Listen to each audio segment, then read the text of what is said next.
तो दोस्तों India cement ने अपने क्वार्टर वन के नंबर को डिस्क्लोज कर दिया है। तो चलिए देखते हैं क्या है क्वार्टर वन के नंबर्स। इसके लिए यहाँ पे क्रोज में है।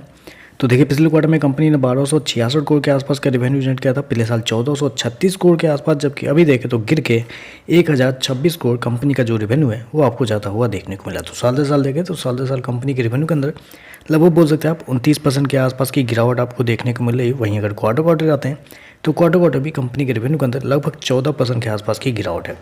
तो क्वार्टर क्वार्टर साल दर साल कंपनी का रेवेन्यू आपको गिरता हुआ देखने को मिला है। हालांकि मैं आपको बताना चाहूँगा ये पहली बार नहीं है जब कंपनी के रेवेन्यू के अंदर गिरावट आपको देखने को मिले। लगातार कई क्वार्टर से कंपनी के जो परफॉर्मेंस है वो आपको कमज़ोर आपको देखने को मिल रहा है। यही एक वजह है कि इनके जो प्रमोटर है वो अपना जो स्टेक है सेल कर रहे हैं और दूसरे कुछ लोग इन कंपनी को बाई कर रहे हैं। तो बेसिकली आपको पता है कि कंपनी को बाई किया जा रहा है, इस वजह से शेयर आपको फोकस में रहता हुआ देखने को मिला है पिछले कुछ समय से।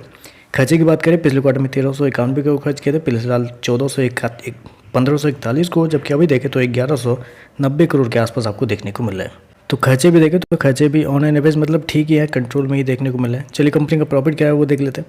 तो देखिए पिछले क्वार्टर में कंपनी लगभग 50 करोड़ के घाटे में थी, पिछले साल 73 करोड़ के आसपास का लॉस था, जबकि अभी देखें तो कंपनी 71 करोड़ के मुनाफे में आपको जाते हुए देखने को मिले। तो साल दर साल देखें तो आप कंपनी घाटे से मुनाफे में आपको आते हुए देखने को मिले, जबकि क्वार्टर क्वार्टर भी जाते हैं तो घाटे से मुनाफे में है। लेकिन इससे आप मतलब भटक मत जाइए कि कंपनी मुनाफे में आ चुकी है, आप शेयर को बाई करना चाहिए। क्या हुआ है इस क्वार्टर में, एक्सेप्शनल आइटम में कंपनी को इस क्वार्टर में 240 करोड़ का फायदा हुआ है, जबकि पिछले क्वार्टर में लगभग 16 करोड़ का फायदा हुआ था, पिछले साल कुछ फायदा हुआ ही नहीं था। तो एक्सेप्शनल आइटम भी इस क्वार्टर में कंपनी को फायदा हुआ है बहुत अच्छा खासा, जिसकी वजह से कंपनी का जो प्रॉफिट है वो आपको घाटे से मुनाफे में आपको जाते हुए देखने को मिले। क्योंकि एक्सेप्शनल आइटम से पहले देखें तो इस क्वार्टर में कंपनी का जो लॉस है 148 करोड़ के आसपास है, पिछले साल 97 करोड़ के आसपास था, मतलब 50% कंपनी का लॉस आपको बढ़ता हुआ देखने को मिल रहा है। जबकि क्वार्टर क्वार्टर जाते हैं तो क्वार्टर क्वार्टर कंपनी का जो लॉस है डबल से भी ज़्यादा आपको देखने को मिल रहा है।